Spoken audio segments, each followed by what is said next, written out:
When we look at the trees in the wintertime, they don't look like they're doing much, but their rest is very important. Without it, they will not have the energy resources for that bursting forth that happens when they bud and flower in the springtime. Our bodies aren't meant to live in this spring and summer energy either. Winter is a natural time to want to pull inward and rest. Are you feeling called to go to bed a little earlier than usual as these days get shorter? Does the idea of hibernating with a cup of tea feel a bit more appealing this time of year? Answering the natural call of the season sets us up for health all year round, improving our immune system as well as reducing symptoms in our menstrual cycles. Join me this week as we take a look at why winter is so important in Chinese medicine and how you can support your body in this season to flourish the rest of the year. Hi, I'm Adrienne Irizarry. I am an Eastern medicine practitioner who is passionate about women's health and helping women live their best lives. My goal is to put you in the driver's seat of your menstrual health, offering period solutions for a symptom-free life.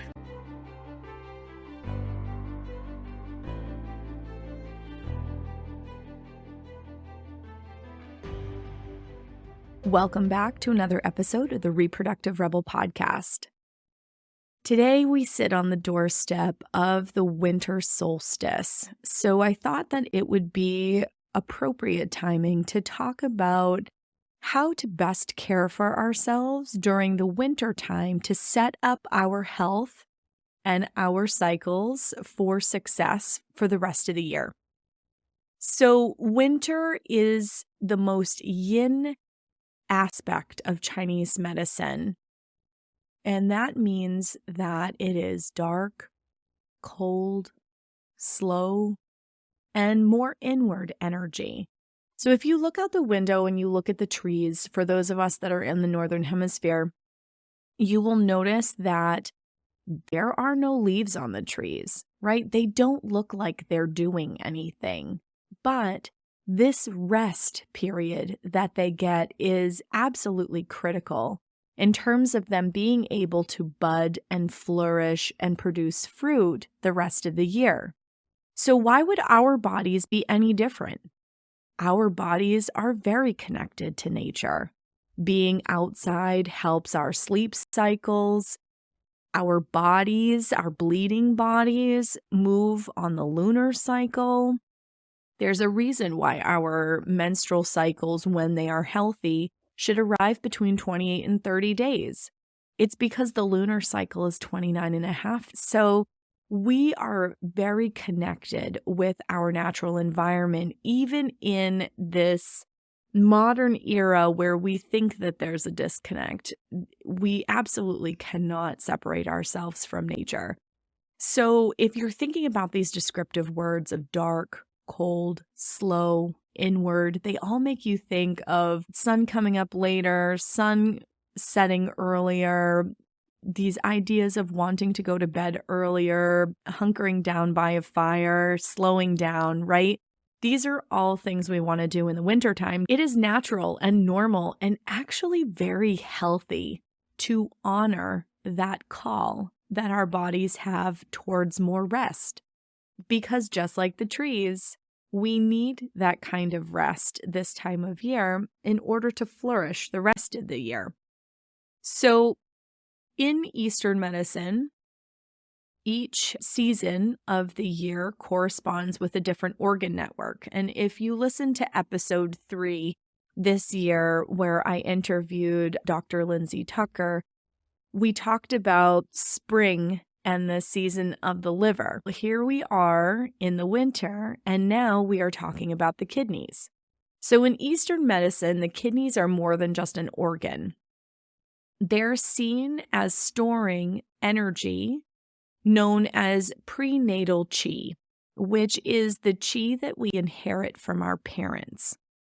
So when other organs in the body are not functioning optimally, the kidney lends an extra hand and send some of their qi to support and prop up other parts of the body.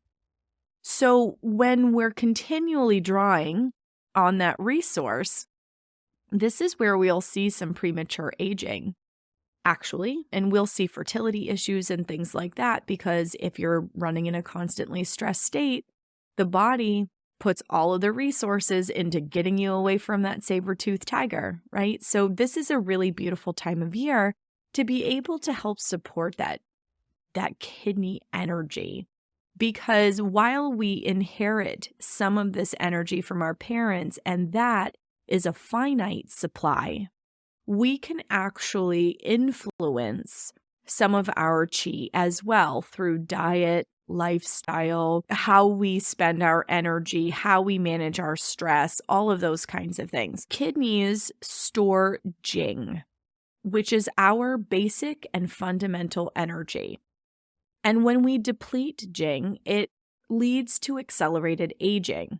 So Chinese medicine really does believe that if you are living in harmony with the seasons, you can stay healthier and prevent dis-ease. So disease is disharmony in the body. So if you're working in the flow with the seasons, you're managing your stress and you're nourishing yourself with the right things, you are in the flow. When you're in the flow, you stay healthier. So rest is an incredibly important part of revitalizing your kidney energy. So just like the energy of your menstrual cycle, when you are in your menstrual phase, you don't feel like being as social. The idea of going to a networking event, even for an extroverted person, is I feel tired, I'm not really digging this, right? That is natural and normal because during your bleeding days, you are more inward. Winter is like that phase of your cycle. You want to be more inward. So connecting with our inner selves and relaxing our minds, calming our emotions, raising our spirit are all part of supporting the health of our kidneys. So I keep harping on kidneys. Why are they so darn important anyway? Kidneys are vital for fertility and reproductive health. So they govern our birth, growth, reproduction, development. Whether your goal is to get pregnant or not, kidneys play a big role in your menstrual health, especially if you are trying to conceive. Making sure that you are caring for your kidneys as much as possible is actually going to ensure a healthier outcome for a potential pregnancy and for the health and longevity of the child that you have. Because we literally are what we eat. And if our bodies are coming from a deficient place or a place of depletion when they walk into pregnancy, this is where you'll have extreme nausea, maybe nausea that'll even go up to 6 months instead of mellowing out at the end of the first trimester, having anemia when you are pregnant. Like all of those kinds of things can actually come from not being properly nourished and balanced when you walk into a pregnancy, because pregnancy demands a lot on the body. So whether your goal is to get pregnant or not, supporting your kidneys is going to be incredibly important for how you age, how gracefully you age. Winter is a beautiful time because it's almost like a supercharged opportunity to replenish this energetic system in our body. Food does play a big role in this. So not only are we going to be going to bed, the adage is that you go to bed when the sun sets and you wake up just before it rises or right at the time it rises. In this instance, I don't know about you, but where I am in New England, our sun is setting at 4:30 in the afternoon, 5 o'clock. I'm not going to bed then. But I do feel the call to go to bed more like 8:30, 9 o'clock, rather than during the summertime.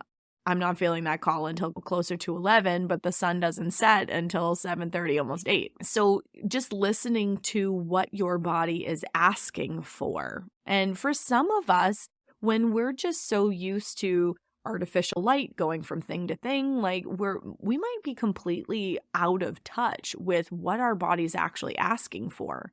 And that's okay. This is an invitation and an opportunity for you to really check in with what your body is asking of you and continuing to build a relationship with understanding, listening to the call, and answering the call that your body is putting out to you is a big part of regulating your menstrual cycles, helping improve period symptoms, helping to optimize fertility, and all of these things. So let's look at food. I was originally a Chinese nutritional therapist, so food's my jam, right? And you'll hear me talk a lot about food. But during the wintertime, cooking foods at lower temperatures with less water is a good practice. It adds heat to the body to help stay warm during colder temperatures.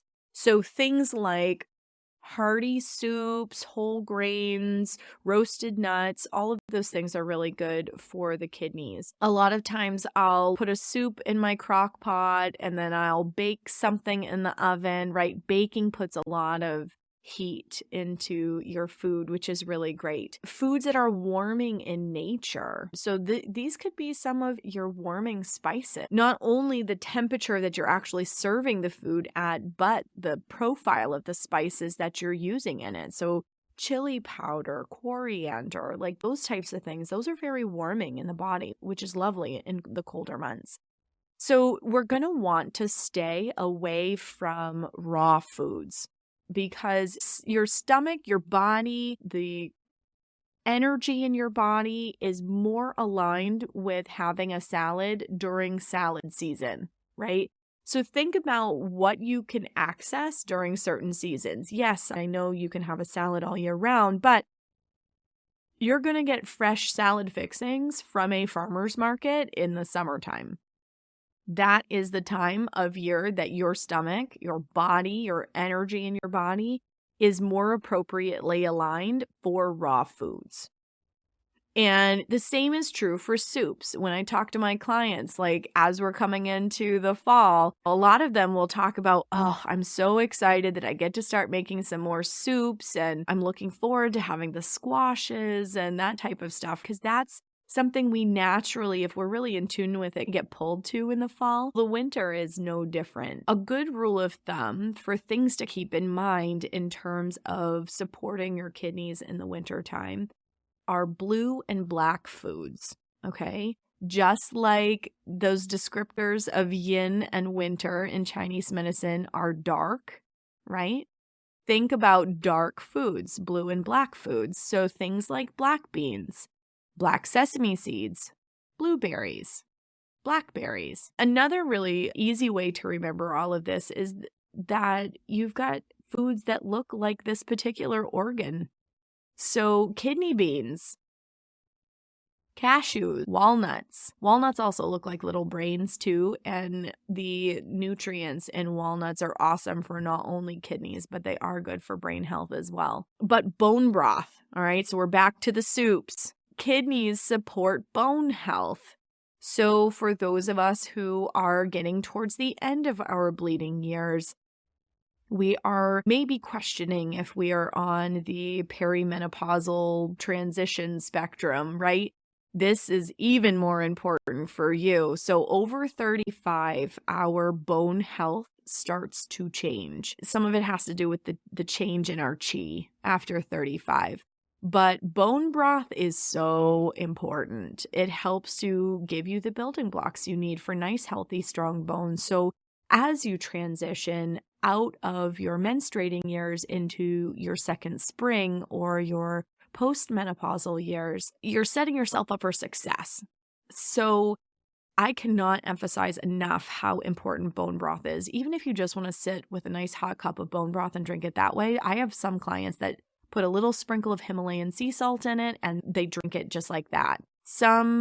Particularly for my vegetarian and vegan clients, this is an incredibly hard sell for them. And I understand why, for moral reasons, et cetera, but even if you don't do anything else, you should include this into your diet regularly because you will notice exponential changes in the health of your cycle when you do, because of all of the amino acids and nutrient profile that bone broth brings to the table. Other kinds of foods that support the kidneys from a Chinese medicine perspective are going to be things like mushrooms. They're great for the immune system. Cranberries, any of your root vegetables. So you start feeling the call to the root vegetables in the fall. Like I mentioned, the squashes with one of my clients. Turnips, parsnips. Parsnips are nice and warming. Radishes, beets, all those kinds of things are fabulous. Sweet potatoes, both white and sweet potatoes, yams. Those are all fabulous for kidney health. As we step into this time of year, being mindful of these foods, incorporating them in, slowing down our level of activity. Now, when I say that, I'm not just talking about going to bed earlier. Yes, that is important. But I'm also talking about things like do not do 5 days a week of HIIT cardio at the gym. Just please don't. Because it's going to affect your bleed. It's going to affect how strong you are. It doesn't matter where you are in your life, although I'm specifically targeting that statement towards women who are 35 and older. Because you are depleting your chi way too much. And once you cross that 35 threshold, your body and the way that it utilizes chi and the way that it deals with stress starts to look different. Okay? I'm not saying that you can't do it ever. What I am saying is that you have to be more mindful and intentional about how you're doing it, when you're doing it, how often you're doing it. Okay? So things like weight-bearing activity is actually a much better option in the wintertime because you have that muscle tug on bone. And we're supporting our bone health, right? As we're supporting our kidneys. Weight training, this doesn't have to be powerlifting, folks. Like in our Western culture, we tend to think everything has to be an extreme HIIT cardio, an hour on the elliptical at the gym. Like we just think everything has to be an extreme. So when I say weight training, a lot of people get this image in their mind that I'm talking about powerlifting, where they have to 3-rep max kind of thing. No, that's not what I'm talking about. I am talking about weight-bearing activity because there is a muscle tug on bone. Actually, not going to that extreme is going to be more productive in terms of supporting your kidney chi. So I'm a big fan of a rebounder. I'll spend at least 10 minutes on a rebounder every so often, and it's great for your mental health. There are big changes in dopamine and serotonin levels when you jump on a small trampoline. For those of you who have no clue what a rebounder is, I didn't know at first, but a little personal-sized trampoline, just bounce on that for 10 minutes. Maybe your kids have one in a playroom, right? And you got the small one for them to jump on. You can use it too. So jump for just 10 minutes. It helps to move blood and chi in your body. It's going to help wake things up. You're going to have more mental clarity, but that's a gentle activity. If any of you have a smartwatch and you jump on a rebounder for even just a few minutes, you'll be really shocked to see how that fairly gentle activity of just jumping up and down for 10 minutes actually will raise your heart rate to a point where your smartwatch thinks you're working out, which is great because you're getting those benefits, but you're not overtaxing the body. So a rebounder is a great way to do it. Getting out and walking, I can't advocate enough for that because you can do that in every phase of your cycle. And we'll talk more specifically. Definitely listen to episode 6. Episode 6, we talk about the different kinds of energy that you have in the different phases of your cycle. And I think it's very important to be mindful of what your body needs in different phases. So we are not like men. We do not experience our hormones in a 24-hour period where we wake the next morning and everything is still even keel. We experience our hormone cadence in a 28 to 30 day cycle. So there are days where you're going to feel more tired. That is normal. That is normal. You're going to have days where you're going to have a little bit more energy. You're going to have some days that you're going to feel like you can set personal records with whatever athletic activity that you have chosen to do in your life, and it will be a healthy place for you to do that. I do my heaviest weightlifting around ovulation because that is where the hormones in my body are supporting that action, and I can get the most traction without completely gassing my system. As you're getting closer to your period again, things start to stagnate. They start to slow down. And this is why people get irritable. They get irritable and they feel like fire-breathing dragons, or they want to cry all the time because as you're getting closer to your period, those changes that are happening, that are preparing that process to take place, requires a little movement. And again, it does not have to be an extreme movement. It can be walking. I love walking because you can do walking in any of these phases. During the places where I could set personal records for myself for weightlifting, I will still walk on those days. It feels good to walk. And it's a gentle enough activity that even on your bleeding days, maybe you're not walking 5 miles that day. Maybe you're only going a mile, or maybe you go 20 minutes and you feel tired. And so that is enough exercise at that point in time for you then to rest. Okay, so a big part of this is tuning into the internal landscape and what is your body asking of you. And the winter time, when we're nourishing the kidneys, is an absolutely perfect time to start that inward focus.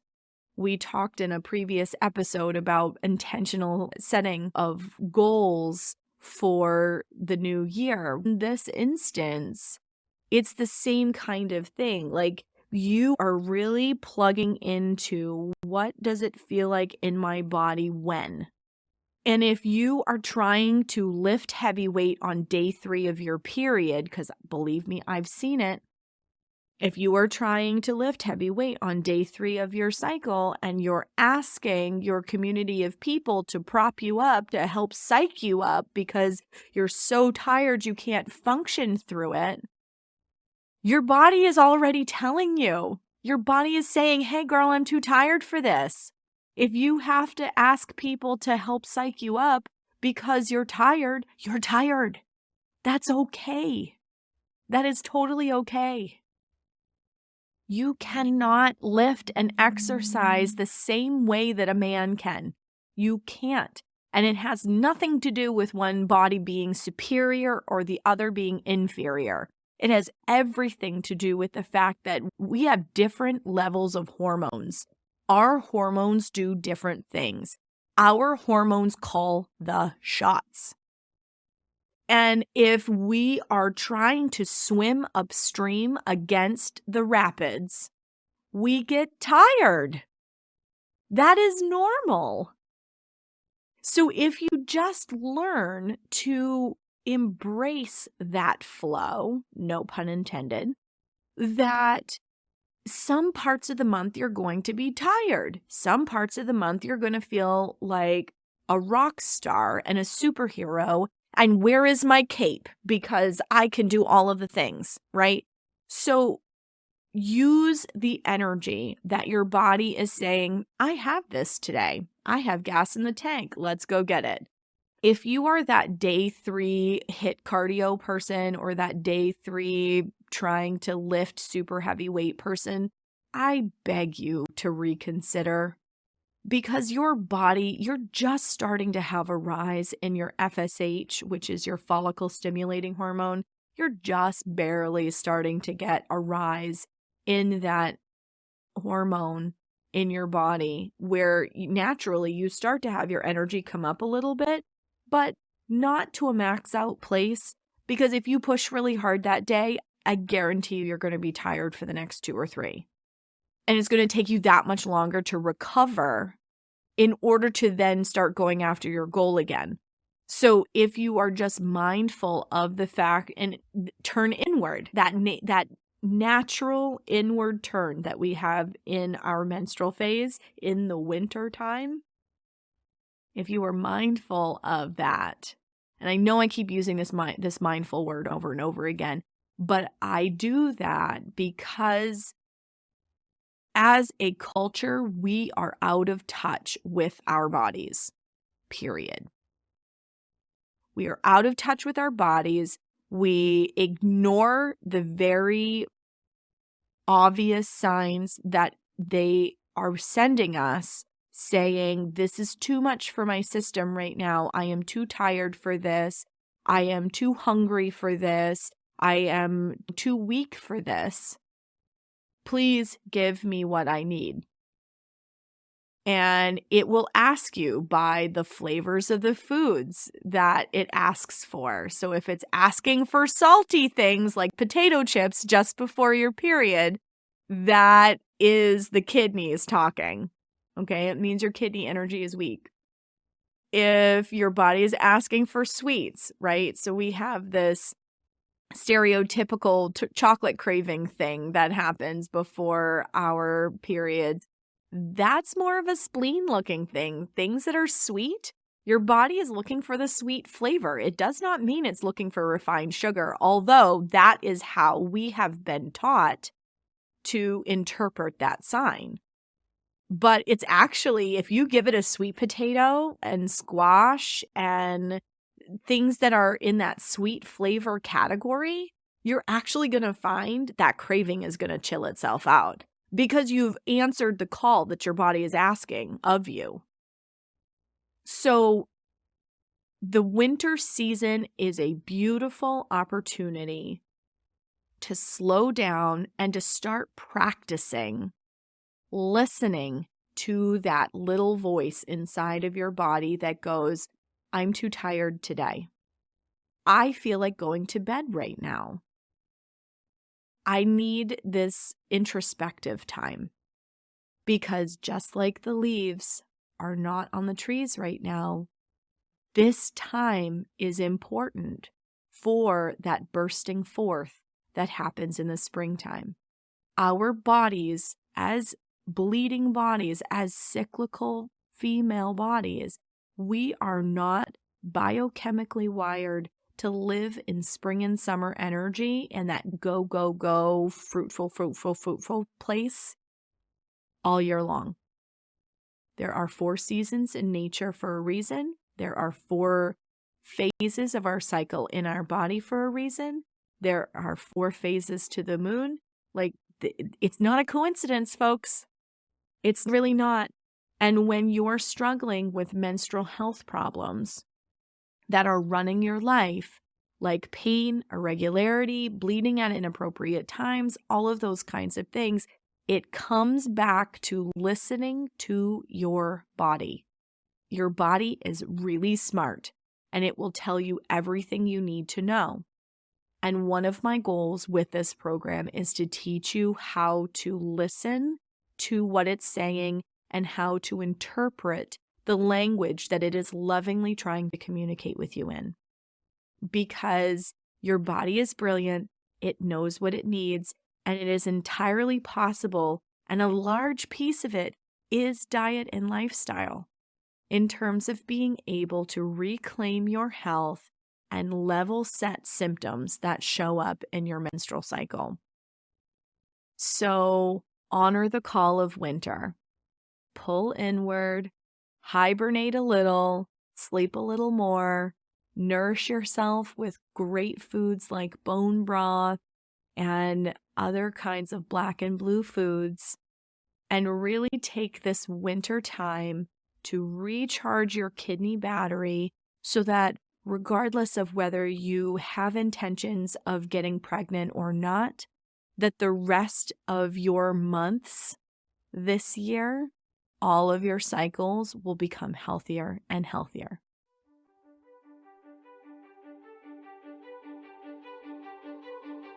Thank you for joining me for another episode of Reproductive Rebel. Reproductive Rebel is recorded by certified peri-steam hydrotherapist, herbalist, sound healer, and Chinese nutritional therapist Adrienne Irizarry of Moon Essence LLC. If you are interested in setting up an appointment with Adrienne for one-on-one support, ordering from our store, or checking out our course offerings, visit our website at moonessence.life. Be sure to subscribe to our newsletter to get insider information on upcoming events and offerings. Join the conversation. Like us and follow Moon Essence Me on Instagram, Facebook, Twitter, or LinkedIn.